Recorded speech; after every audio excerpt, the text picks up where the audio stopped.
So everybody's seen movies before where there's like a big old red button and the character does the stupid thing to push it. Well, when we take our mental health surveys in school, we don't push the red button. We push the big green one because we know that's the safe choice. So in school, everybody takes these mental health surveys once a quarter. And we don't want to have to deal with it, and it takes time, so we just click the green button because it's easy.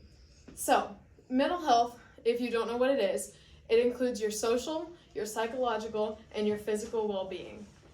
And it affects the way we think, the way we act, and the way we feel about different things in our lives. So mental health is a really important thing that everybody should understand and talk about, because if we don't talk about it, it can create bigger problems for us. So some of you might be thinking about how everybody struggles with mental health at some point in their life, no matter what your age is. But if you take a look at this graph, in 2016, you'll see that there's a peak in both men and women kind of nearing their teenage years of when they first were diagnosed with depression or some sort of mental health issue. So now that we've seen that, let's talk about the different things with mental health. Schools are giving these surveys, but have any of you ever received help after taking them? Because I know I haven't. Schools are taking in all this information about us, but what's the point of us taking these surveys if they're not doing anything with it? Do you guys know what they're doing with it? Because I sure don't. Now, in a public schools report about mental health published by the National Center for Education Statistics on May 31st of 2022, they state that nearly all, or 96% of public schools are providing mental health services, like surveys, for their students during the 2021 and 2022 school year. But only 87% of public schools have said that they do not strongly agree that they have the needs to provide students the help that they're needing. So that's meaning that out of all these schools that are giving these surveys, not very many of them believe that they can actually help their students. So why are we taking these surveys? Another point that we have here is that here's a sample question of what we might see on these tests. So they're asking things in the last month, how often have you felt upset? And if you click very often, what are they going to do? Are they going to be like, why are you upset? What's the problem here? What do they do with that information? Or if you felt stressed and you say your stress is in school, is the school really going to tell you not to go to school because school is stressing you out? So how are these questions helping us get the help we need? So some of you also might not know that with these mental health surveys and dealing with health in school, our teachers are actually violating laws. So how many of you, show of hands, have heard of what HIPAA is?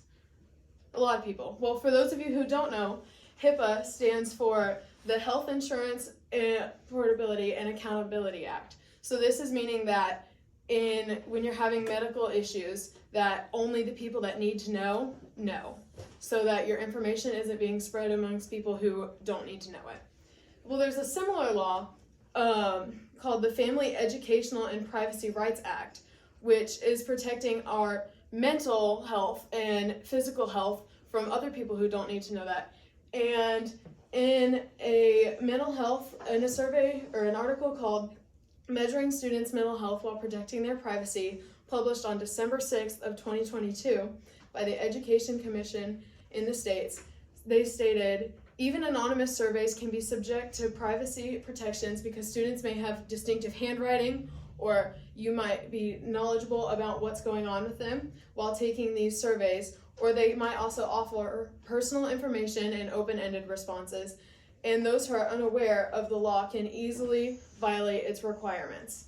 A 2021 survey of school counselors has found that some teachers and counselors have unintentionally violated these laws by asking students about their sensitive topics without first informing their parents. So if one of my teachers asks me what's going on or why I'm having a bad day, but they don't approve it with my parent first, that can be violating this law, which is a very easy law to violate if you don't know about it.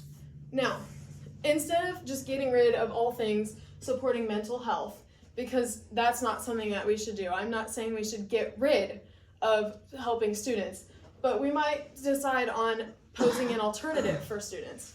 So some options that we have are hiring someone specifically to deal with our mental health, because as a lot of you know, we have 2 counselors that deal with everything.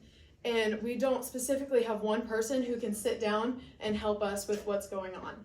So we could also advertise our counseling offices as safer spaces or create a more welcoming environment for students in that area. And we could also allow students to take mental health days.